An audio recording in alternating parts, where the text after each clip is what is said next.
Kita lanjut langsung kepada Bapak Dr. Rizal Ramli. Kami persilakan. Nanti habis itu kita minta Bapak Oso. Kami persilakan Pak Rizal. Terima kasih Bang Fasli, Pak Emil, Pak Oso, Dipo Alam, ada juga Fahmi Idris, Bang Fahmi, Pak Amri Aziz. Saya terus terang jarang sekali nongol di pertemuan dengan label Minang atau Padang, jarang sekali.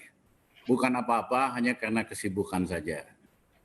Nah, tetapi ada karakter dasar dari intelektual dan politisi Minang yang bagus sekali dan harus kita perjuangkan nilai-nilai itu. Pak Emil tadi sudah sampaikan salah satu karakter orang Minang itu kuat sekali. Ya, dia bukan tipe follower, dia tipe leader, tipe transformer, bukan orang yang asal ngikut fashion, ikut arus. Oleh karenanya sering jadi pemimpin, terutama menjelang perang kemerdekaan kita, zaman perjuangan dan tahun 50-an.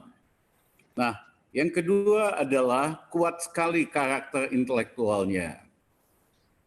Mereka gesit otak, cerdas, banyak membaca, ya sehingga kader dan karakter intelektualnya sangat tinggi sekali.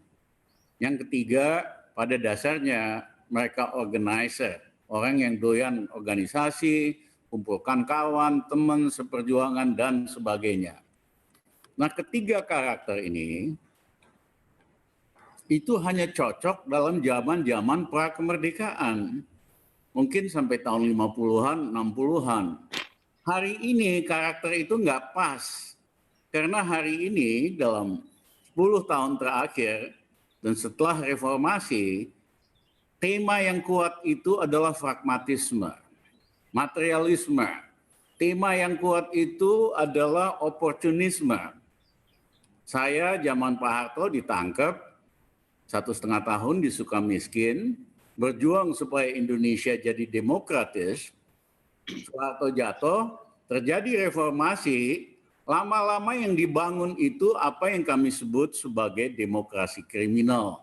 Saya mohon maaf, saya biasa ngomong apa adanya. Ya, 8 tahun yang lalu saya nulis di Jakarta Post tentang Indonesian Criminal Democracy. Redakturnya takut diganti dengan Indonesian distorted demokrasi. Demokrasi yang terdistorsi, kayak film itu loh, film sinetron, cinta yang terdistorsi.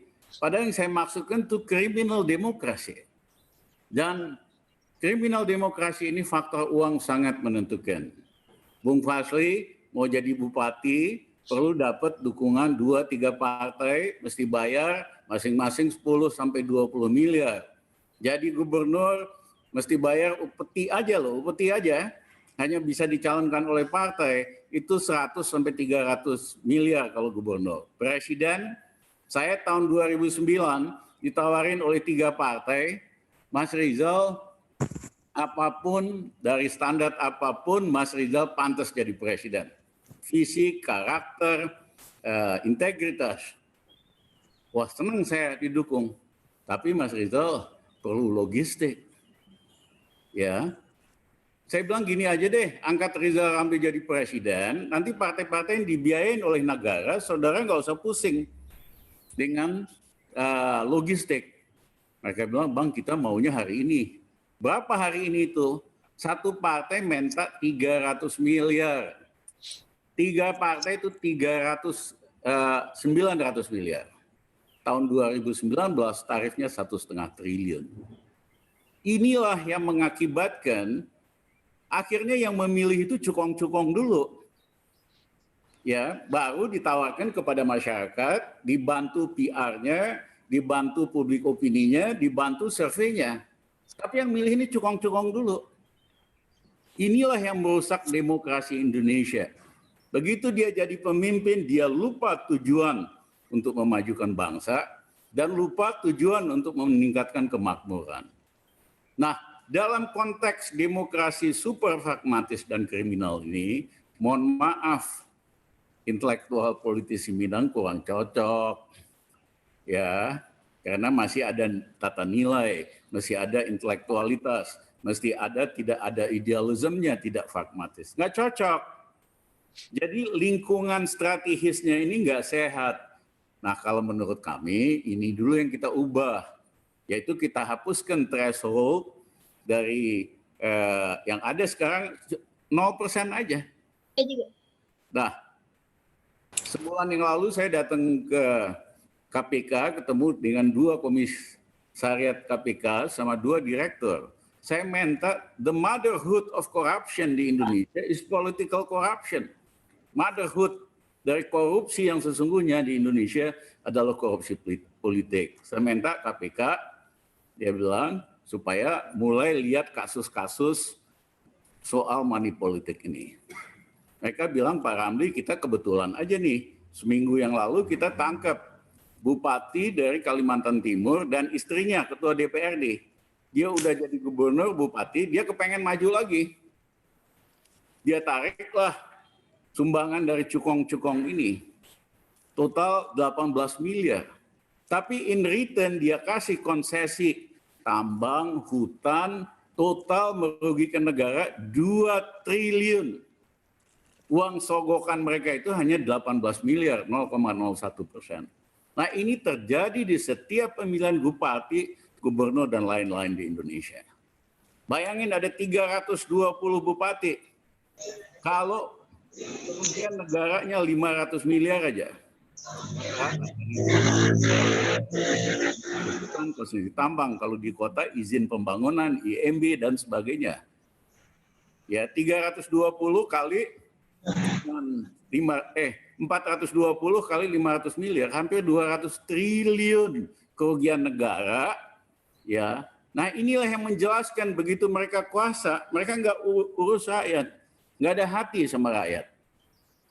Nah, menurut saya, mari kalau mau dorong politisi Minang, mari kita hancurkan dulu sistem threshold ini jadi 0. Sehingga siapapun bisa jadi bupati dan lain-lain. Politik itu, political party dibiayai negara, biasa itu di Eropa kayak begitu, di Australia, di New Zealand. Sehingga rule of money politik kita hancurkan. Nah, barulah tokoh-tokoh dari Minang bisa berjaya. Karena ada karakter, tinggal jual ide tentang visi, ya, dan lain-lainnya, bukan modal uang. Atau ada cukongnya, kata-katanya ada cukongnya semua nih. Jadi saya percaya kalau the new era is going to come, kita akan rontokkan sistem threshold ini, nggak lama lagi. Ya, sehingga siapapun bisa jadi pemimpin, dan demokrasi yang benar kan itu. Ada real competition, the best daripada warga negara jadi pemimpin di berbagai level.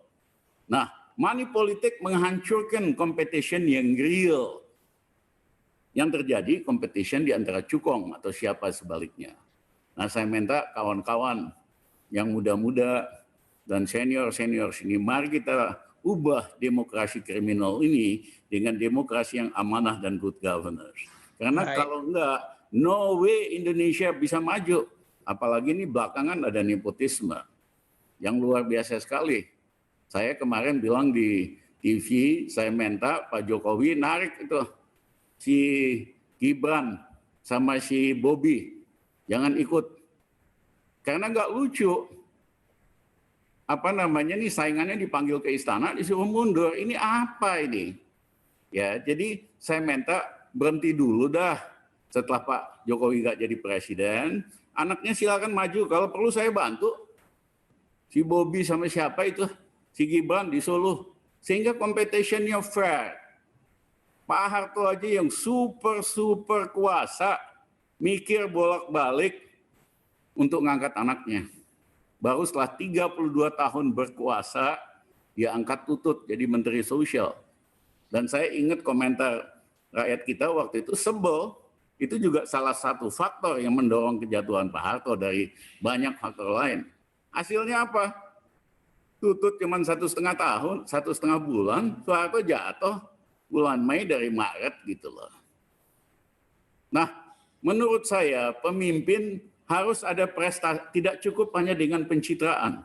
Kita ini kan dirusak selama 10-15 tahun terakhir. Modal politisi hanya pencitraan.